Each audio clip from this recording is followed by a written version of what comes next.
रहीम, good evening और अस्सलाम वालेकुम नाज़रीन। प्रोग्राम द लॉ शो के साथ ज़ाकिर ख़ान आपकी खिदमत में हाज़िर है। जैसा कि आपको अच्छी तरह मालूम है, द लॉ शो हमारा ये प्रोग्राम हर ट्यूसडे को वीनस टीवी पे शाम 6 से 7 बजे के दरमियान होता है और इसमें हम आपकी लाइव टेलीफोन कॉल्स लेते हैं। आपको यूके में रहते हुए किसी किस्म का कोई कानूनी मसला है तो आप हमें कॉल कर सकते हैं। जो भी यहाँ से रिलेटेड, यूके से रिलेटेड आपका कोई कानूनी मसला है तो आप हमें इस प्रोग्राम में कॉल कर सकते हैं और हम हमेशा की तरह कोशिश करेंगे कि जितना हमें वक्त इजाज़त देता है और वो आपको उस हवाले से हम आपको इस प्रोग्राम में गाइड कर सकें। लेकिन ये प्रोग्राम किसी डिटेल्ड जो है एडवाइस यानी कि वकील से उसका मुतबादिल तो नहीं हो सकता, क्योंकि मैं हमेशा ये कहता हूँ कि आपका कोई भी किसी किस्म का कानूनी मसला यहाँ पे है अगर, तो उसके लिए बेहतर ये होता है कि आप किसी भी वकील के पास जाके अपना केस ज़रूर डिटेल में डिस्कस कर लिया करें या अपनी प्रॉब्लम ज़रूर डिस्कस कर लिया करें। लेकिन बहरहाल हम आपको यहाँ पे इंशाल्लाह ज़रूर गाइड कर सकते हैं। नाज़रीन, प्रोग्राम का आगाज़ हमेशा की तरह चंद बातें करूँगा और वो ये कि जब भी आपकी कॉल थ्रू होती है तो बराहे मेहरबानी अपने टीवी का वॉल्यूम ज़रूर बंद कर दिया करें ताकि बग़ैर किसी डिले के, बग़ैर किसी प्रॉब्लम के आपकी मुझसे बात हो सके और कोई वक्त ज़ाया ना हो। उसके अलावा अपना सवाल मुख्तसर और एक तक महदूद रखें। मेरी कोशिश होती है इस प्रोग्राम में कि मैं ज़्यादा से ज़्यादा कॉल्स ले सकूं, जो भी हमें कॉल करता है उससे बात हो सके। तो काइंडली बराए मेहरबानी अपना सवाल एक तक महदूद रखें। नाज़रीन, इस प्रोग्राम में भी हम इमिग्रेशन कवानीन से मुतल्लिक, यूके के इमिग्रेशन कवानीन से मुतल्लिक वक्तन फ़वक्तन जो अपडेट्स आती हैं वो भी देते रहते हैं और मैं उम्मीद करता हूँ कि आपको इससे ज़रूर फ़ायदा हो रहा होगा।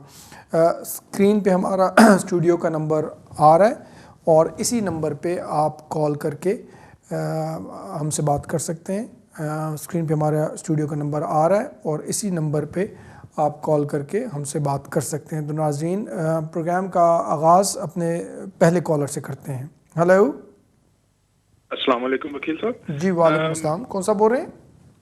मेरा नाम आबिद है, मैं लंदन से बात कर रहा हूँ। जी आबिद साहब बोलिए, क्या सवाल है?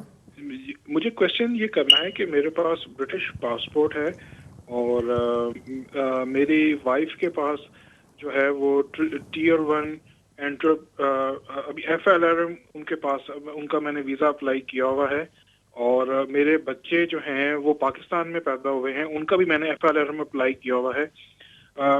मुझे आपसे क्वेश्चन ये करना है कि मैं अपने बच्चों की जो है चाइल्ड रजिस्ट्रेशन के लिए अप्लाई करना चाहता हूँ। जैसे मैंने आपको पहले बताया वो पाकिस्तान में पैदा हुए हैं, तो ये क्या पॉसिबल है? तो उनको यहाँ पे कितना अर्सा हो गया? 5 साल हो गए हैं जी। अभी आपने उनके लिए मतलब अभी वीज़े के लिए अप्लाई किया हुआ है एज योर डिपेंडेंट?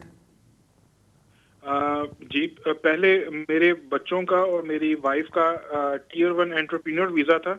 अभी tier one entrepreneur dependent visa apply किया हुआ। अच्छा, ठीक है। जी देखिए, अगर उनको 5 साल हो गए हैं और जब उनको वीज़ा मिल भी जाता है तो फिर आप उनकी रजिस्ट्रेशन के लिए अप्लाई कर सकते हैं, लेकिन इसमें होम ऑफिस की डिस्क्रेशन है, यानी कि उनकी मर्ज़ी है।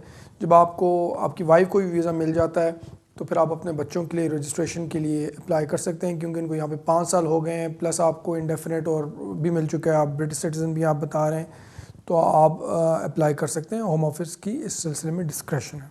बहुत शुक्रिया। नेक्स्ट कॉलर की तरफ चलते हैं। हेलो हेलो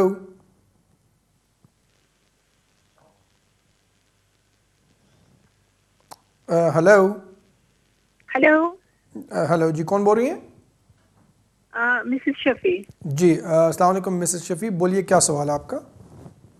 ओके, हेलो, अस्सलाम वालेकुम। जी वालेकुम अस्सलाम, जी बोले। मुझे आपसे ये पूछना था कि मैंने अपने बेटे के लिए सिटीजनशिप अप्लाई करनी है और जब वो 10 साल, इस वक्त उसकी उम्र 21 साल है, जब वो 10 साल का था स्कूल में उससे एक छोटा सा ऑफेंस हुआ था। 3-4 बच्चों ने कोई कागज जलाए तो स्कूल में फायर कैच हुई थी, तो पुलिस की तरफ से उसको फाइनल वार्निंग थी।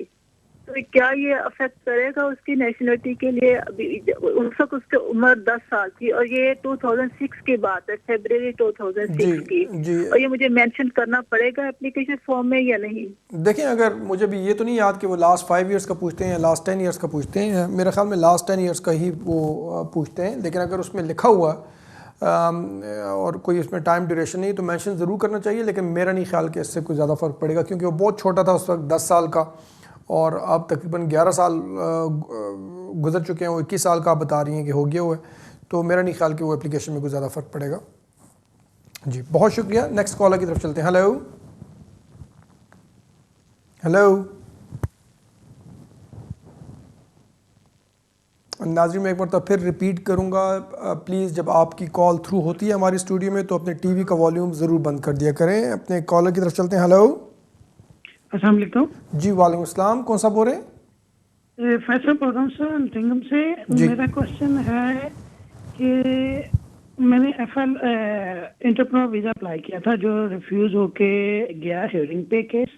अब हमारी हियरिंग है जून में, लेकिन उससे पहले मई में मेरे 10 ईयर पूरे हो जाते हैं। मैं लॉन्ग रेजिडेंसी के लिए इस पे अप्लाई कर रहा हूँ, प्लान है मेरा। और मेन वाला मसला ये है कि मेरे मिसेज जो है ना, वो उनके भी पासपोर्ट वगैरह सब उनके मेरी एप्लीकेशन के साथ है एज ए डिपेंडेंट।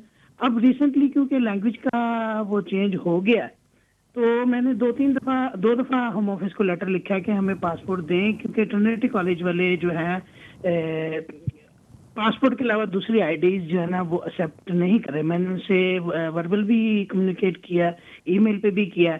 तो इस सूरत में हम क्या कर सकते हैं? कोई अल्डर दूसरी कोई इंग्लिश लैंग्वेज के लिए कुछ कर सकते हैं? उन्होंने सिटी एंड ग्लिट्स दूसरे कॉलेज से वो किया हुआ है A1, लेकिन वो इनवैलिड हो गया क्योंकि उन्होंने रिक्वायरमेंट चेंज कर दिया। तो आपने होम ऑफिस से रिक्वेस्ट की है उनके पासपोर्ट की? जी की थी। उन्होंने हमें फोटोकॉपी भेजी है उसके ऊपर स्टैम्प लगा के, लेकिन कॉलेज वाले फोटोकॉपी एक्सेप्ट नहीं कर रहे। वो कहते हैं कि होम ऑफिस से रब्ता करें। मुझे कॉल। हेलो जी, मैं फोन बंद करता हूँ। नहीं, अभी फोन बंद मत करें। तो होम ऑफिस हेलो जी अभी फोन बंद मत करें। आपने जब कॉलेज को कहा है तो वो नहीं एक्सेप्ट करे वो सर्टिफाइड कॉपी, तो आपने होम ऑफिस जी आपने होम ऑफिस को फिर कहा है कि वो एक्सेप्ट नहीं कर रहे? हाँ जी, दोबारा उनको होम ऑफिस को लेटर लिखा, लेकिन उनका वो कोई जवाब अभी तक हमें नहीं आ रहा। और आपकी अपील कब तक है? अपील हमारी है जून में, लेकिन मेरे मई के फर्स्ट वीक में 4 मई को मेरे 10 ईयर पूरे हो जाते हैं। जी देखिए, अभी मैं तो ये आपको बोलूँगा, अभी चूँकि टाइम थोड़ा सा रहता है 1.5 महीना, तो आपने अभी होम ऑफिस को लिखा है तो होपफुली पासपोर्ट आपके वो शायद भिजवा दें। लेकिन अगर नहीं आते तो फिर 2 सूरतें। एक तरीका तो ये है कि आप जो है अपील पे अपने जाएं। अपील पे आपकी जो वाइफ और बच्चे भी आप पे डिपेंडेंट है ना? हाँ जी, वो अपील में सब हमारा एक ही केस है सब। हाँ, तो आप ये कर सकते हैं ना कि अपील पे जाने से पहले जब आपके 10 ईयर्स पूरे हो जाते हैं, आप अपने ग्राउंड्स वेरी भी कर सकते हैं। ये भी एक प्रोसीजर होता है कि आप अपने, चूंकि आपके 10 ईयर्स पूरे हो चुके हैं, तो आप ग्राउंड्स वेरी भी कर सकते हैं और अपील पे कोर्ट को कह सकते हैं कि वो आपके 10 साल की बेसिस पे आपकी एप्लीकेशन कंसिडर करे, और बच्चों की जो है वो आपके डिपेंडेंट के तौर पे या वाइफ के और बच्चों की आपके डिपेंडेंट के तौर पे एप्लीकेशन कंसिडर करे। और उसमें फिर आप ये भी कह सकते हैं सारा कुछ कि जी मसला ये भी है कि अगर हम एप्लीकेशन विदड्रॉ करते हैं या नहीं करते तो हमें पासपोर्ट नहीं मिल रहे। होम ऑफिस से हमने काफ़ी रिक्वेस्ट की है और वो हमें पासपोर्ट भी नहीं दे रहे, तो वो जज उस हिसाब से ऑर्डर भी दे सकते हैं और डायरेक्शन भी दे सकते हैं। मेरा मशवरा यही है कि किसी वकील के पास जाके इसको सही तरीके से आगे फॉलोअप करें, तो इंशाल्लाह कोई मसला नहीं होना चाहिए। बहुत शुक्रिया। नेक्स्ट कॉलर की तरफ चलते हैं। Hello hello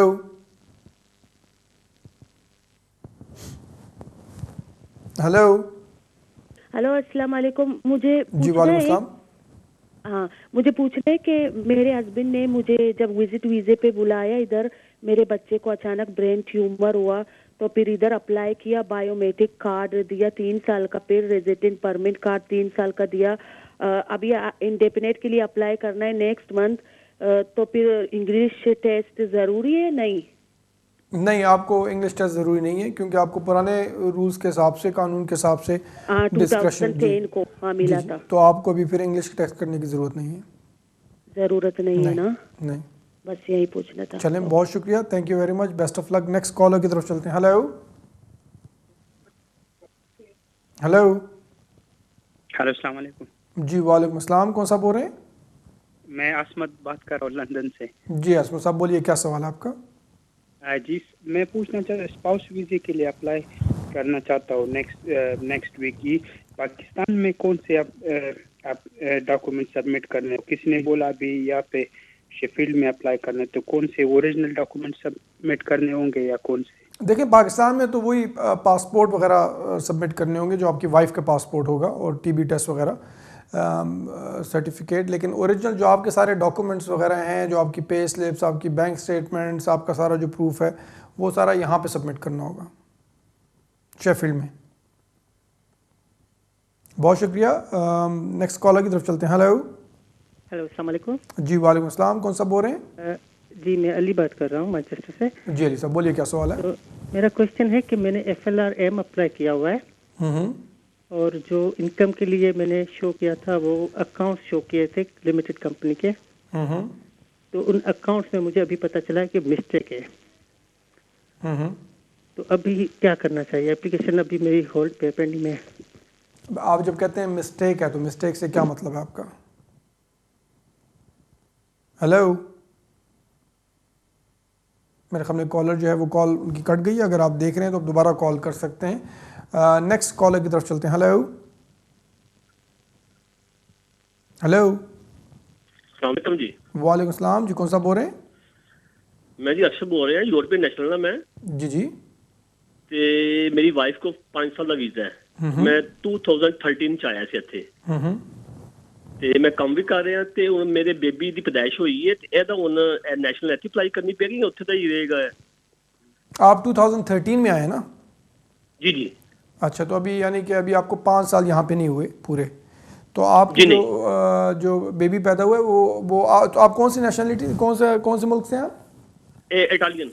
Italian. तो आपका जो बेबी है वो इटालियन नेशनल ही होगा ना, उसको ब्रिटिश नेशनलिटी नहीं मिलेगी। अच्छा, उसको नहीं मिलेगी। हम जब आपको 5 साल पूरे हो जाते हैं ना, और जब आपको परमानेंट रेजिडेंस मिल जाता है, तो फिर आप अपने बच्चे के लिए नेशनलिटी के लिए अप्लाई कर सकते हैं। तो और आपको 5 साल अभी 2 साल बाद पूरे हो जाएंगे मेरे ख्याल में, और फिर आप परमानेंट रेजिडेंस के लिए अप्लाई कर सकते हैं। जब आपको परमानेंट रेजिडेंस मिल जाता है तो 5 साल बाद, यानी कि 2013 से 5 साल बाद, आप अपने बच्चे के लिए नेशनलिटी के लिए अप्लाई कर सकते हैं। बहुत शुक्रिया, thank you very much. Next collar की तरफ चलते हैं। हेलो। हेलो, अस्सलाम वालेकुम। जी वालेकुम अस्सलाम, कौन सा बोल रहे हैं? मैं उमर बात कर रहा हूँ। मेरे को अपने दामाद के बारे में मालूम करना था। असल में उसने पाकिस्तान से A1 टेस्ट पास किया है, और क्या कहते हैं टीवी टेस्ट, दोनों मेरे को उसने वो भेज दी यहाँ पर, और उसने जो ना लेमिनेट कर दिया। उससे कोई प्रॉब्लम तो नहीं होगी? पाकिस्तान में हर चीज़ लेमिनेट कर देते हैं ना, जो वो होता है ज़रूरी कागजात होते हैं, नहीं, उससे कोई प्रॉब्लम वाली बात नहीं है जी। जी बहुत शुक्रिया, thank you very much. Next collar की तरफ चलते हैं। हेलो। हेलो।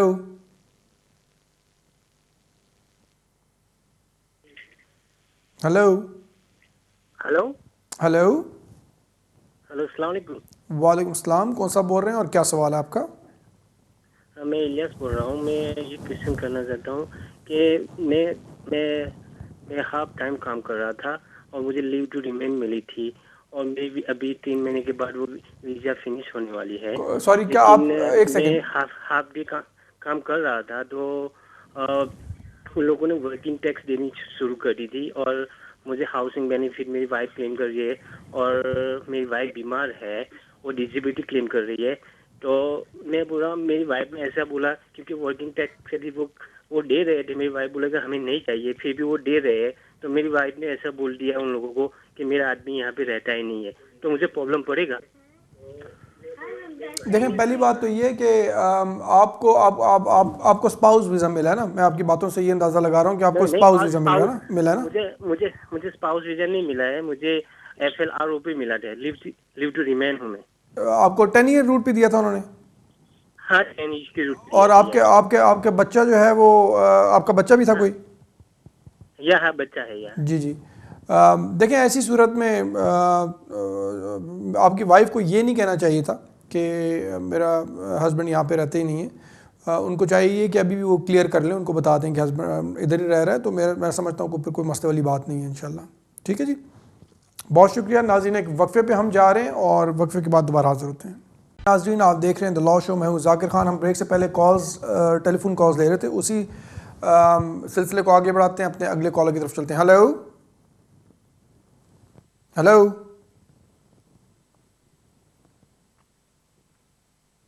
हेलो हेलो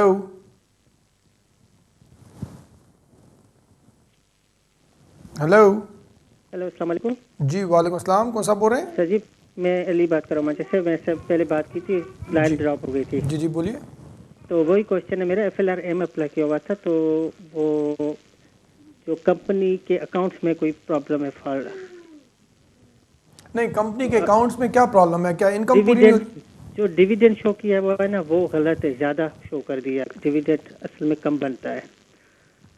अच्छा, देखें वो तो फिर मसला हो सकता है आपको, क्योंकि वो फिर डिसेप्शन में आ जाएगा ना, अगर आपने गलत तरीके से शो किया हुआ है। और आपका वीज़ा कब ख़त्म हुआ था? वो तो 1 साल पड़ा था अभी, क्योंकि वो आइला के जो है ना डिपेंडेंट। अभी वीज़ा, सॉरी, आपके पास अभी वीज़ा कौन सा है? वीज़ा 1 साल पड़ा था, डिपेंडेंट ऑफ एंटरप्रेन्योर। अच्छा, और आपने 10 ईयर किस बेसिस पे अभी अप्लाई किया? 10 ईयर्स का स्पाउस था, 10 ईयर्स पे वो होगी थी स्पाउस की। जी जी, तो आपने फिर FLRM के लिए किया था? जी जी, ठीक। FLRM के लिए। तो अभी वो अकाउंट्स ठीक हो गए कि नहीं हुए? अकाउंट नहीं, अभी ठीक नहीं हुआ। अभी मुझे पता चला कि उसमें है, तो या तो दोबारा जमा कराऊं, या तो वो रिसेप्शन करेंगे कोई के गलत। देखें, अगर आप अकाउंट्स ठीक कर लें ना, उनको अमेंड कर दें कि भाई ये गलती हो गई थी, ये सही अकाउंट्स हैं, जो कि और अकाउंटेंट की तरफ से एक्सप्लेनेशन हो कि भाई हमसे गलत हुआ था, तो अकाउंट जो है वो गलत सबमिट कर दिए थे, तो अभी हमने ठीक करके रिवाइज्ड अकाउंट जो है वो सबमिट किए, तो वो ठीक करके वो भिजवा दें, तो उसमें फिर, लेकिन एज सुन एज पॉसिबल, ताकि इससे पहले कि वो इस चीज़ को उठाएं और आप पे डिसेप्शन डालें। ठीक है जी, बहुत शुक्रिया। आप ये भी कर सकते हैं, आप ये भी कर सकते हैं कि जब तक अकाउंट्स जो है वो दूसरे बनते नहीं है, अमेंड नहीं होते, तो आप उनको लिख सकते हैं, उनको बोल सकते हैं होम ऑफिस को कि जी अकाउंट जो हमने भेजे थे वो, उसमें मुझे अकाउंटेंट ने बताया कि गलती हुई है, तो आप काइंडली उन अकाउंट्स को जो है वो डिसरिगार्ड कर लें। हम अकाउंटेंट जो है वो अमेंडेड जो है वो बना रहे हैं, तो हम आपको जो है वो भिजवा देंगे, ताकि वो इससे पहले कि आपको रिफ्यूज़ करें या आप पे डिसेप्शन लगाएं, आप उनको क्लियर कर लें। बहुत शुक्रिया। नेक्स्ट कॉलर की तरफ चलते हैं। हेलो हेलो हेलो हेलो जी, कौन सा बोल रहे हैं? मैं बर्मिंघम से बोल रहा हूँ। जी, बर्मिंघम से बोल रहे हैं। कौन सा बोल रहे हैं? हाँ, मैं शकील बोल रहा हूँ। जी जी, शकील साहब बोलिए, क्या सवाल है आपका? हाँ, तो मैंने बात पूछना था। मैंने आपकी तरफ से, मुझे हो गए दो वीक हो गए, 3 मैंने पेपर पे जो है मैंने वीज़ा एक्सटेंड करने के लिए। कौन सा वीज़ा था आपके पास? मेरे बच्चों को शुरू में 2.5 साल का वीज़ा मिला था ना। आपकी वाइफ ब्रिटिश हैं? नहीं, हमें बच्चों के थ्रू मिला था ना, हमें 2.5 साल का वीज़ा नहीं होता जो। अच्छा, बच्चों को यहाँ पे रहते हुए कितना? अच्छा ठीक है, 7 साल के केस में मिला था। किस 7 साल की बेसिस पे? ठीक है, अब मसला क्या है? तो हमने जो 2 वीक हो गई हैं, 3 पेपर जमा कराए थे कि मेरा ये 31 को मेरा वीज़ा फिनिश हो जा रहा है। जी जी, तो उन्होंने हमारी फीस ही निकाली और बायोमेट्रिक भी हो गए हैं। अभी आपका सवाल क्या है? यही पूछना था कि उन्होंने हमारी फीस क्यों नहीं अभी तक निकाली। आपके बायोमेट्रिक्स तो हो गए हैं ना? हाँ, बायोमेट्रिक हो गए। जी ठीक है, तो इंशाल्लाह निकाल लेंगे, कोई ऐसी बात नहीं। अगर बायोमेट्रिक हो गए हैं तो इसका मतलब है कि एप्लीकेशन होम ऑफिस को मिल गई हुई है, आपको उनकी तरफ से एक्नॉलेजमेंट भी आ गई, बायोमेट्रिक भी आ गए, तो वो फीस भी उस हवाले से निकाल देंगे। और अगर कोई ऐसी बात हो तो वो पहले आपको होम ऑफिस इन्फॉर्म करेगा। कोई मसला है फ़ीस में, फॉर्म में, जो भी, तो पहले आपको होम ऑफिस इन्फॉर्म करते हैं नॉर्मली, तो ऐसी कोई परेशानी वाली बात नहीं है। बहुत शुक्रिया। नेक्स्ट कॉलर की तरफ चलते हैं। हेलो, अस्सलाम वालेकुम। जी वालेकुम अस्सलाम। कौन सा बोल रहे हैं? मेरा नाम इब्राहिम है, मैं लीड से बात कर रहा हूँ। मेरे 2 छोटे छोटे क्वेश्चन हैं। जी जी बोलिए साहब। मेरे पास 5 साल की जो परमानेंट रेजिडेंसी मिली है मुझे यूरोपियन वाइफ की बुनियाद पे। तो अब मैं नेशनलिटी अप्लाई करना सिटीजनशिप अप्लाई करना चाहता हूँ। तो मेरा क्वेश्चन ये है कि मुझे 10 साल पूरे नहीं हुए हैं यहाँ इस मुल्क में। तो वो एक जो मैंने पढ़ रहा था उसमें लिखा था कि 10 साल लीगली आप इस मुल्क में हों, और फिर एक क्वेश्चन और था कि आप लीगल इंटर हुए हों इस मुल्क में। मेरी एंट्री जो थी वो लीगल नहीं थी और 10 साल भी पूरे नहीं हुए। और दूसरा क्वेश्चन मेरा ये है कि मेरा जो बेटा है 5 साल का, उसका मैंने अब कहीं भी और कोई नेशनलिटी यूरोपियन नेशनलिटी के लिए कोई अप्लाई नहीं किया है। तो उसकी क्या होगी, उसके लिए मैं कैसे सिटीजनशिप अप्लाई करूँगा? देखिए, जहाँ तक आपकी नेशनलिटी का ताल्लुक है, जहाँ तक मेरी इन्फॉर्मेशन है, नॉलेज है, उस हिसाब से ये नहीं है कि आपको 10 साल होने यहाँ पे ज़रूरी हैं। जो रिक्वायरमेंट है वो ये कि लास्ट 10 ईयर्स में आपने किसी किस्म की इमिग्रेशन कंडीशंस ब्रीच ना की हो। मसला ये है कि ठीक है, आपके 10 साल तो पूरे नहीं हुए, तो वो तो कोई मसले वाली बात नहीं है, लेकिन मसला ये है कि चूँकि आपकी इलीगल एंट्री थी, आप यहाँ पे ओवर स्टेट थे, तो आप इस कंडीशन को सेटिस्फाई नहीं कर सकेंगे कि लास्ट 10 ईयर्स में आपसे किसी किस्म की इमिग्रेशन कंडीशंस जो है वो ब्रीच नहीं हुई। तो यहाँ पे आपको मसला हो सकता है। जहाँ तक आपका दूसरा सवाल था आपके बच्चे के हवाले से, तो बच्चा जो है वो यहाँ पे पैदा हुआ था आपका? हेलो, मेरे ख्याल में आप इब्राहिम साहब जा चुके हुए हैं, लेकिन बहरहाल अगर आप टीवी पे सुन रहे हैं, बच्चा अगर आपका यहाँ पे पैदा हुआ था और आपके पास परमानेंट रेजिडेंस है, तो आप बच्चे के लिए नेशनलिटी के लिए अप्लाई कर सकते हैं। ब्रिटिश नेशनलिटी के लिए उसको रजिस्टर करा सकते हैं एज ब्रिटिश सिटीजन। उम्मीद करता हूँ आपको आपके दोनों सवालों के जवाब मिल गए होंगे। जहाँ तक आपके पहले सवाल का ताल्लुक था, तो वहाँ पे आपको मसला ज़रूर हो सकता है लास्ट 10 ईयर्स के हवाले से कि आपने इमिग्रेशन कंडीशंस ब्रीच की हैं, और अगर आप एप्लीकेशन करते हैं तो इस बेसिस पे आपकी एप्लीकेशन रिफ्यूज़ हो सकती है। बहुत शुक्रिया। नेक्स्ट कॉलर की तरफ चलते हैं। हेलो हेलो हेलो, अस्सलाम वालेकुम। जी वालेकुम अस्सलाम। कौन सा बोल रहे हैं? सर जी मेरा नाम वसीम है। जी वसीम साहब बोलिए, क्या सवाल है आपका? मेरा सवाल ये है कि जी मैं 2000 में आया था, तो आके असाइलम किया था, उसके बाद वो रिफ्यूज हो गया, फिर लेक्सी में डाला, वो भी रिफ्यूज हो गया। जी जी। उसके बाद मेरी इधर वाइफ थी, सलामी शादी हमने की हुई थी, ठीक है, वो ब्रिटिश थी, और बच्चे भी मेरे 3 ब्रिटिश है इधर ही ना। तो उसके बाद हमने केस भेजा था, तो उन्होंने 2013 में मुझे वो 2.5 साल का दिया था वीजा। अच्छा, तो अभी ये जो है नेक्स्ट मंथ मैंने अप्लाई करना था। मैंने ये पूछना, मेरे लिए इंग्लिश का कोर्स करना जरूरी है कि नहीं? कोई कहता है, कोई कहता है नहीं। देखें, अगर आप इंग्लिश का कोर्स कर लें तो अच्छी बात है, लेकिन जहाँ तक मेरी इन्फॉर्मेशन है तो आपके लिए ज़रूरी नहीं है, क्योंकि आपको उन्होंने पहले भी आपने रिक्वायरमेंट पूरी नहीं की थी, और जिसको हम कहते हैं पैराग्राफ EX1, यानी कि ऐसे एक्सेप्शनल कंपैशनेट सर्कमस्टांसेस आपके केस में थे, बच्चे थे आपके, कि जिसकी वजह से आप कानून पे तो नहीं उतरते थे, लेकिन फिर भी आपको उन्होंने वीज़ा दिया था। तो पहले भी आपने इंग्लिश का कोर्स नहीं किया होगा मेरे ख्याल में। तो नहीं, पहले भी नहीं किया। दूसरा ये है कि मैंने उसके बाद वो जो है शादी भी रजिस्टर करा दी इधर ही। जी जी। तो उसके बाद एक और बेबी है मेरा, वो भी 8 मंथ का है। जी। तो मैंने ये पूछना है कि वो कौन कौन से डॉक्यूमेंट्स भेजने हैं, कौन सा फॉर्म लगेगा और फीस कितनी है? देखें, फॉर्म जो होगा वो FLR FP होगा जी। फीस अभी 18 मार्च से, यानी कि तकरीबन 4-5 दिन पहले बढ़ गई हुई है। पहले 650 के करीब होती थी, अब मेरे ख्याल में 810-11 होगी। वो होम ऑफिस की फ़ीस है। उसके अलावा हेल्थ सरचार्ज जो कि 2.5 साल का तकरीबन मेरे हिसाब से, मेरे ख्याल से 500 पाउंड बनता है, वो होगा आपका।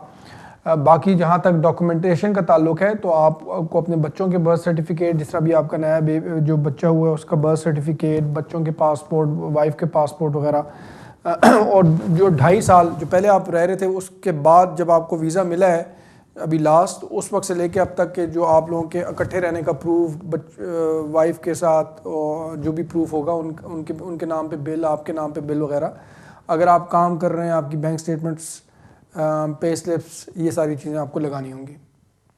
बहुत शुक्रिया। नेक्स्ट कॉलर की तरफ चलते हैं। हेलो हेलो, मैं पहला भी आपको पूछा था। जी जी। तो वो जो मैंने कराना था, मैं हमारी फीस नहीं निकाली। जी जी।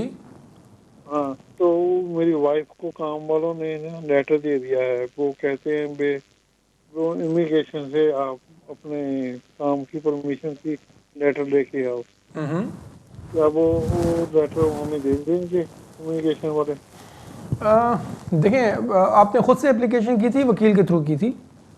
वकील के थ्रू की है जी। देखें, आपके वकील जो है वो इमिग्रेशन वालों को लिख सकते हैं, लेकिन अगर आपकी वाइफ के पास पहले वीज़ा था और वीज़ा ख़त्म होने से पहले उन्होंने ये एप्लीकेशन की है, तो आपके वकील भी आपको लेटर लिख के दे सकते हैं कि वो काम कर सकती हैं, क्योंकि असूलन जब आपका वीज़ा हो और आप वीज़ा ख़त्म होने से पहले आप एप्लीकेशन करते हैं और वो एप्लीकेशन अभी होम ऑफिस में पेंडिंग हो, तो जब तक उस पर फैसला नहीं होता तो आपका वही वीज़ा चल रहा होता है जो कि लास्ट था, तो इसलिए वकील भी आपको लिख के दे सकते हैं।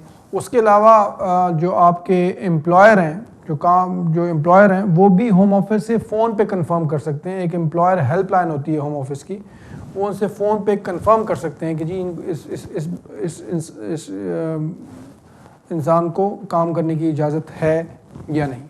तो ये 2-3 डिफरेंट तरीके हैं, तीनों तरीके से काम हो सकता है। बहुत शुक्रिया। नेक्स्ट कॉलर की तरफ चलते हैं। हेलो। हेलो, अस्सलाम वालेकुम। जी वालेकुम अस्सलाम। जी, कौन बोल रही हैं और क्या सवाल है आपका? जी, मैं नादिया बात कर रही हूँ नोटिगम से। मैंने अपने क्वेश्चन करना था। जी बिल्कुल, पूछें। मैंने ये पूछना था कि मेरी ना 2-3-4 बार अपील हुई थी। 2-3-4 बार? जी, अपील काफ़ी बार अपील हुई है, तो वो मेरा बार बार रिफ्यूज करते रहे कि वापस पाकिस्तान जाना है। तो मेरी फैमिली इधर ही थी, मैं फैमिली के साथ ही आई थी इधर। तो यूके में यहाँ पे फैमिली के साथ आई हूँ, फिर भी वो इसलिए लिख दिया है कि 2 भाई हैं वहाँ पे और 3 बहनें हैं, इसलिए कह रहे हैं वापस जो आई 18 में थी मैं यहाँ पे। तो अभी मैंने केस डाला है, मेरे वकील ने कि अभी प्राइवेट केस डालने लगा हूँ मैं, तो उसने अभी 17 तारीख को इसको डाला है, तो क्या अभी हो जाएगा वो जो प्राइवेट डालते हैं? प्राइवेट डालने का मतलब ये है कि प्राइवेट लाइफ की बेसिस पे आपकी 2 भाई उधर हैं और बाकी सारी फैमिली यहाँ पे है? 2 भाई 3 बहनें उधर हैं और अम्मी और छोटी बहन और मैं इधर हूँ, और अब्बू मेरे इधर है, ब्रिटिश है।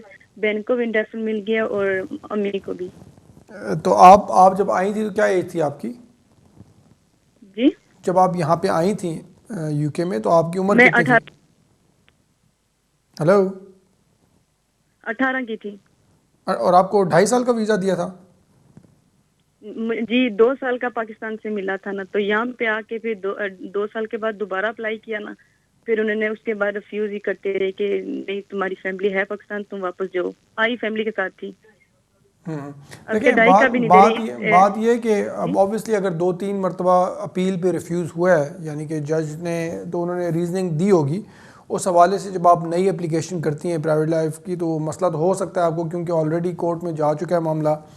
जज एक नहीं 2-3 जजेस आप कह रही हैं कि ने रिफ्यूज़ किया है, तो उस हवाले से मसला तो हो सकता है। लेकिन इस केस में जब तक मैं वो पूरी जो कोर्ट की डिसीजन है वो ना देखूं तो उसमें मेरे लिए कुछ कहना मुश्किल है। बहरहाल अभी आपने अपनी एप्लीकेशन कर दी हुई है, तो अभी फ़िलहाल तो वेट करें जो होम ऑफिस का डिसीजन आता है। उसके बाद अगर खुदा न खास्ता उसको रिफ्यूज़ करते हैं तो आप किसी वकील से रब्ता कर सकती हैं और फिर आपको मशवरा दिया जा सकता है। बहुत शुक्रिया। नेक्स्ट कॉलर की तरफ चलते हैं। हेलो हेलो हेलो हेलो, अस्सलाम वालेकुम। जी वालेकुम अस्सलाम। कौन सा बोल रहे हैं? सर इमरान बोल रहा हूँ मैनचेस्टर से। जी इमरान साहब बोलिए, क्या सवाल आपका? सर मैंने पूछना था, मैंने वाइफ के बारे में पूछना था, उसका इंडेफिनिट लगा है पिछले साल, मगर वो स्पाउस के वीजे पर आई थी इधर। उसका वीजा तब लगा था जब 18,600 से पहले ना जी। तो उसकी इंडेफिनिट को 1 साल इस अप्रैल में हो जाएगा। तो क्या अभी हम उसकी नेशनलिटी अप्लाई कर सकते हैं? उनको यहाँ पे रहते हुए कितना अरसा हो गया टोटल? मेरी वाइफ को? जी जी, अप्रैल में 3 साल हो जाएंगे। अप्रैल में? एक सेकंड, वो 2012 में आई थी दिसंबर में। अच्छा, तो तकरीबन 3 साल से ऊपर हो गए, तकरीबन 3.25 साल हो गए। और आप ब्रिटिश हैं? जी मैं ब्रिटिश हूँ। जी, तो वो अप्लाई कर सकती हैं नेशनलिटी के लिए? अच्छा, वो अप्लाई कर सकती हैं? जी कर सकती हैं। अभी टेस्ट तो नहीं कोई चेंज हुए हैं जो नए आए हैं? देखें, जो एक तो इंग्लिश का है वो B1 का होना चाहिए ट्रिनिटी कॉलेज या आइल्ट से, ठीक है ना, और बाकी life in the UK test उनको करना पड़ेगा। जी, उन्होंने लाइफ इन यूके और B1 दोनों कर लिए हैं। जब इंडेफिनिट अप्लाई की थी ना तो दोनों कर जी B1, लेकिन अगर ई सोल किया हुआ पहले इंग्लिश का तो वो नहीं एक्सेप्टेबल होगा, ट्रिनिटी कॉलेज से होना चाहिए, आइल्स होना चाहिए, तो वो एक्सेप्टेबल होगा। B1 और लाइफ इन द यूके अगर पहले किया हुआ है तो वो भी चल जाएगा। बहुत शुक्रिया। नेक्स्ट कॉलर की तरफ चलते हैं। हेलो। थैंक यू जी बहुत शुक्रिया। Hello hello. आप प्लीज़ अपने टीवी का वॉल्यूम बंद कर दें, आपकी कॉल थ्रू हो चुकी है, आप बात करें, टीवी का वॉल्यूम प्लीज़ बंद कर दें। हेलो। अस्सलाम वालेकुम सलाम। कौन सा बोल रहे हैं? जी मैं अलवी बात कर रहा हूँ। मेरे 2 सवाल आते हैं, अगर आप इजाजत दे दो। नहीं बिल्कुल, आप बोलें, क्या सवाल है आपके? जी पहला सवाल ये है कि जो है ना वो मेरे बच्चों के सिलसिले में फैमिली रियूनियन वीजा के लिए मैंने अपील विन की थी, एलो हो गई थी अपील, लेकिन 5 माह हो गए हैं। उन लोगों ने, जो होम ऑफिस वालों ने और एम्बेसी वालों ने, कोई राब्ता नहीं किया पासपोर्ट के लिए, और वो डिलेइंग टैक्टिक्स अपना रहे हैं। तो मुझे तफसील से बताएंगे कि ये इस सिलसिले में आप मैं कौन कौन सी बात कर सकता हूँ। बाद लोग कहते हैं जुडिशियल रिव्यू में जाना चाहिए, बाद लोग कहते हैं इसमें नहीं जाना चाहिए। तो काइंडली ये सारा मामला आप डिस्कस कर लेंगे। ये नंबर 1 पॉइंट है। और नंबर 2 पॉइंट है, जब वो मेरा बेटा यहाँ पर आ जाएगा यूके में, तो वो पाकिस्तान से शादी करने में और अपनी बीवी को मंगवाने में कोई दिक्कत तो नहीं होगी? उसको क्या क्या करना पड़ेगा? उसको पूछना ये चाहता हूँ कि उसको इनडेफिनेट या नेशनैलिटी का इंतजार करना पड़ेगा, या एज ए डिपेंडेंट जब वो आएगा, तो जब वो माली जो है ना वो पोजीशन उसकी ठीक होगी, तो वो अपनी बीवी को शादी करके बुला सकता है। ये 2 पॉइंट हैं, ये काइंडली बता दीजिएगा। देखें, जहाँ तक आपके पहले सवाल का ताल्लुक है कि तकरीबन 5 महीने का अर्सा हो गया, अभी तक आपकी फैमिली को वीज़ा इशू नहीं किया, जबकि आपकी अपील अलाउ हो गई है, तो मैं अभी स्टेज पे तो नहीं बोलूँगा कि आप जुडिशल रिव्यू के लिए जाएं, लेकिन आप ये ज़रूर कर सकते हैं, आप अपने वकील के ज़रिए, अगर आपके कोई वकील हैं, नहीं भी हैं तो किसी वकील के ज़रिए, कि वो ब्रिटिश हाई कमीशन को उनको लिखें कि जी इतना टाइम क्यों लग रहा है, और उनको पुश करें इस हवाले से। और एट द सेम टाइम अगर आप अपने लोकल MP से रब्ता करें, मेंबर ऑफ़ पार्लियामेंट से भी रब्ता करें, उनको भी सिचुएशन बताएं, वो भी एम्बेसी से रब्ता करेंगे, एम्बेसी जो है उनको ज़रूर जवाब देगी। फिर कोई आपने एक्शन लेना है तो उसके हिसाब से लीजिएगा। मेरा अपना ख्याल ये है कि जब MP भी यहाँ से रब्ता करते हैं और आपके वकील भी अगर उनको सही तरह पुश करते हैं और उनको से एक्सप्लेनेशन मांगते हैं कि इतना डिले क्यों हो रहा है, तो काम आपका 1 आध महीने के अंदर इंशाल्लाह हो जाना चाहिए। जहाँ तक आपका दूसरा सवाल था बच्चे के हवाले से, जब आपका बेटा यहाँ पे आता है, अपनी वाइफ को वो तब स्पॉन्सर कर सकेगा जब उसके पास इंडेफिनिट हो। जब उसके पास इंडेफिनिट होगा तब उसको वो अपनी वाइफ को स्पॉन्सर कर सकेगा, उससे पहले नहीं कर सकेगा। उम्मीद करता हूँ कि आपको आपके सवाल का जवाब मिल गया होगा। बहुत शुक्रिया। नेक्स्ट कॉलर की तरफ चलते हैं। Hello hello.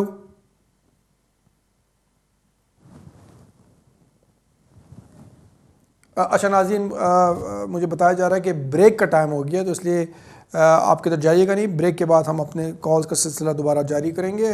थोड़ी देर में दोबारा हाजिर होते हैं, एक ब्रेक पे जा रहे हैं।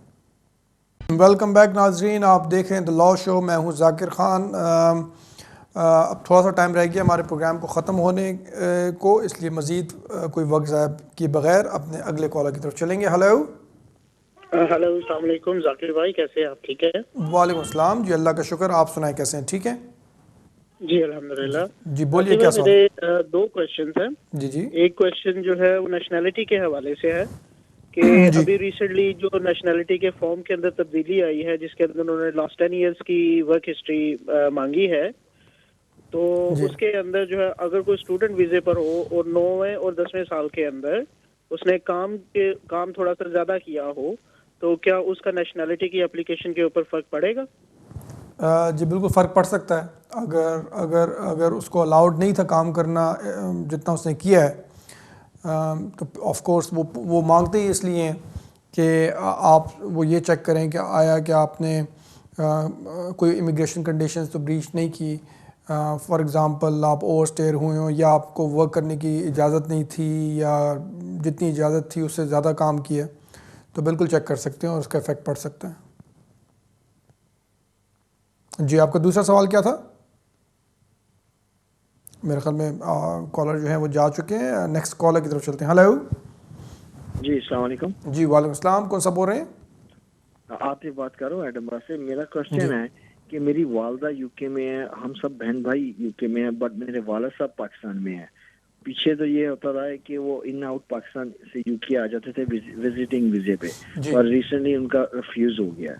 तो हम चाह रहे हैं कि उन्हें परमानेंट यहाँ पे बुलवा लें, तो उसके लिए कोई देखें परमानेंट का तरीका तो परमानेंट का तरीका तो यही है कि अगर उनकी कंडीशन ऐसी है कि वो अकेले नहीं रह सकते पाकिस्तान में, उनकी वहाँ पे मेरे बिग ब्रदर हैं, वो उनकी लुक आफ्टर करते हैं, बट उन्हें यहाँ आना है हमारे पास, क्योंकि हम जो ज़्यादा मेंबर्स फैमिली के, इवन मेरी वालदा भी यहाँ पे हैं, वो भी ब्रिटिश होल्डर है।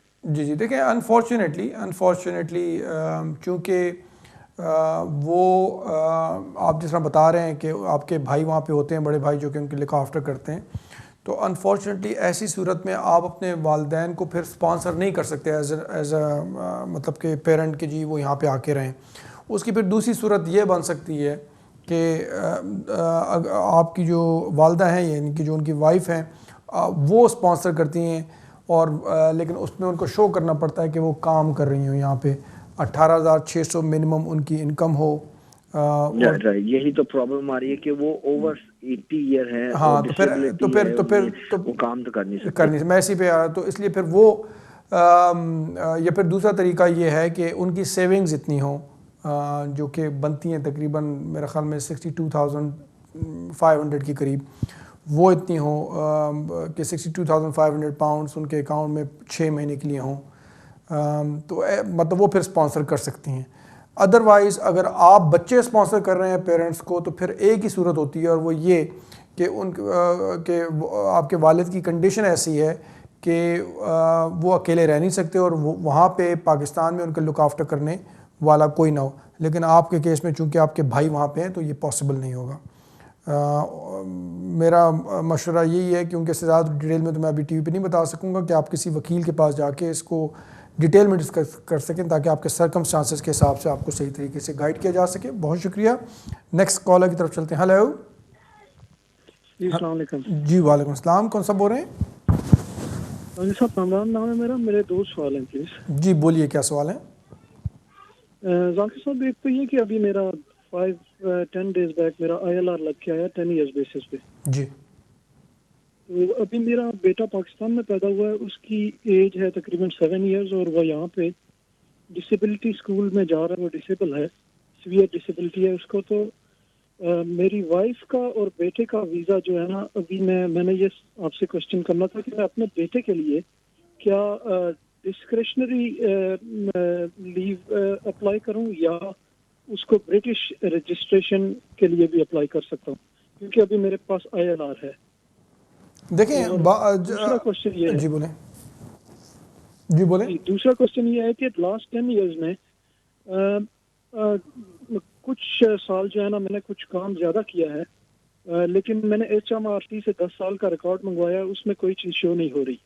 लेकिन ऑब्वियसली मेरे अकाउंट में पैसे तो आते रहे हैं कंपनीज की तरफ से। अब मैंने ये पूछना था कि ये ऑब्वियसली बहुत सारे लोगों के साथ ये मसला है, तो क्या वो HMRC को सिर्फ चेक करते हैं या वो बैंक से कंफर्म करते हैं या क्या करते हैं जब वो पासपोर्ट के लिए बंदा अप्लाई करता है? तो ये क्या डिटेल होती है, क्योंकि बहुत सारे लोग इस सूरत हाल से दो चार हैं प्लीज। तो ये 2 क्वेश्चन है मेरे, अगर आप।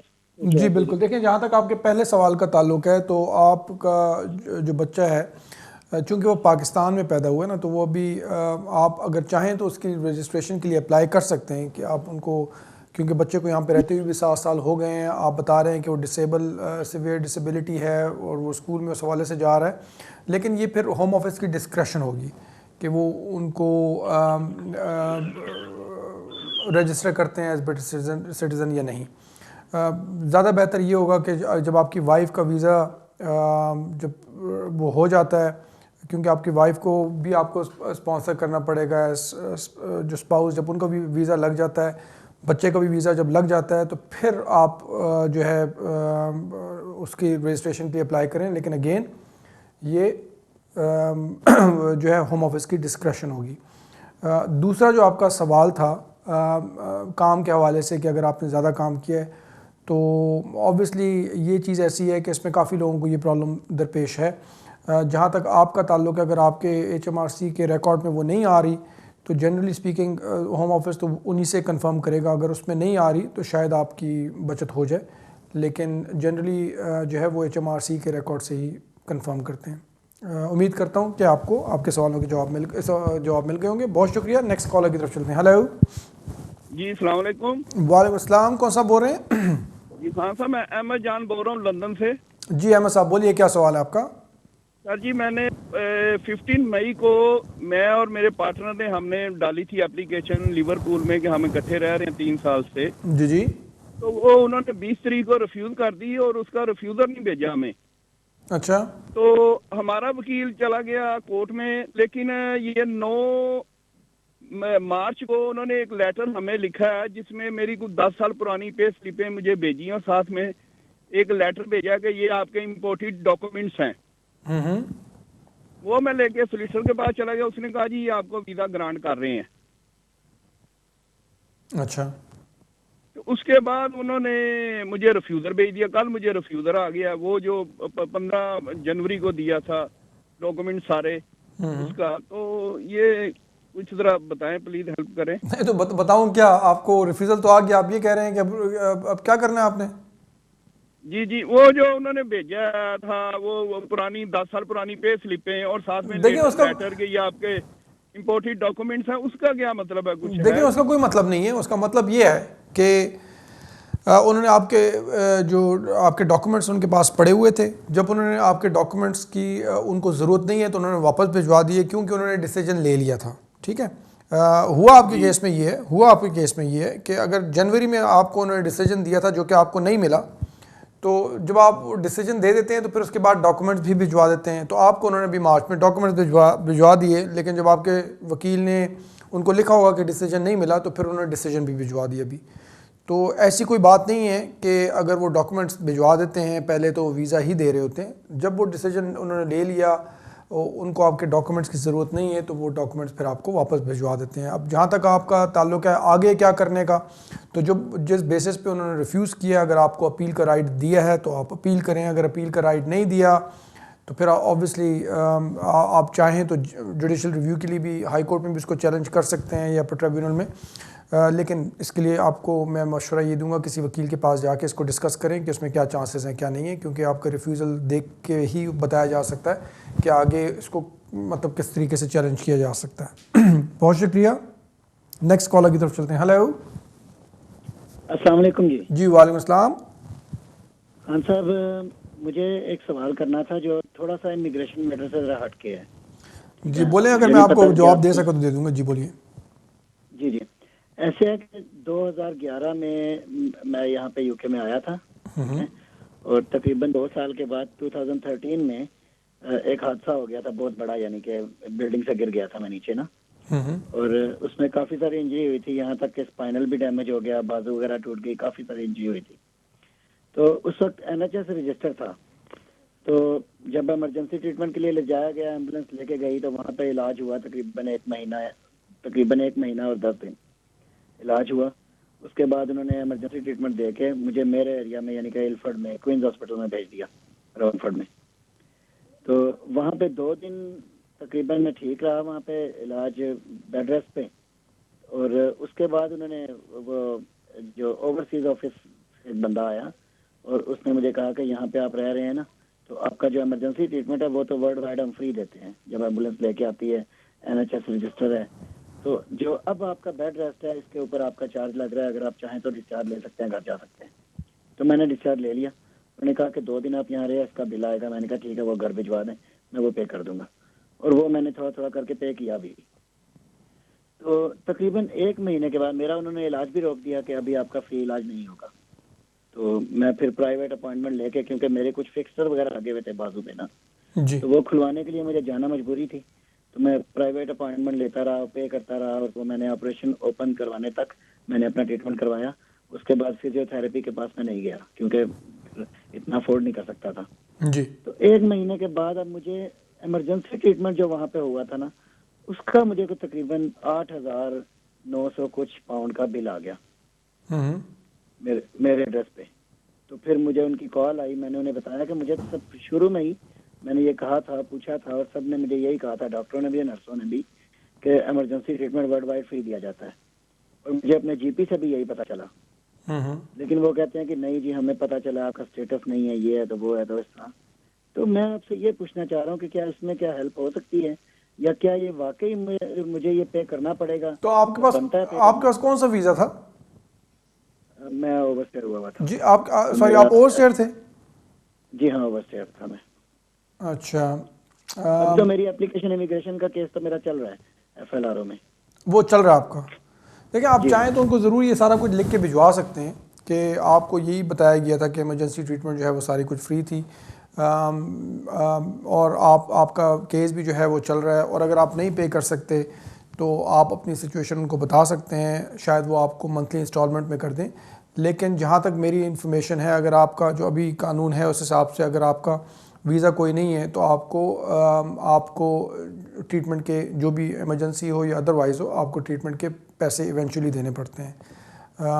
ये मेरी इन्फॉर्मेशन है जहाँ तक।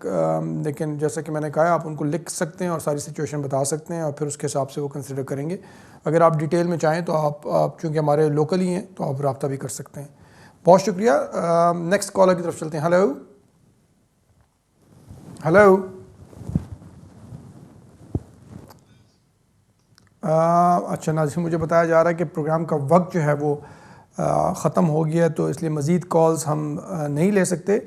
मैं उम्मीद करता हूँ जो भी ज़्यादातर कॉलर्स थे उनसे हमारी बात हो चुकी है, और लेकिन जिन लोगों से बात नहीं हो सकी, इंशाल्लाह अगले हफ्ते आपसे दोबारा फिर ट्यूसडे को यानी कि 6 बजे दोबारा वीनस टीवी पे मुलाकात होगी। और अगर आपको कोई अर्जेंट मसला है या डिटेल में अपना केस डिस्कस करना है तो आप किसी भी वकील के पास जाके अपना केस डिटेल में डिस्कस कर सकते हैं इस दौरान, और मुझसे भी अगर चाहें तो रब्ता कर सकते हैं।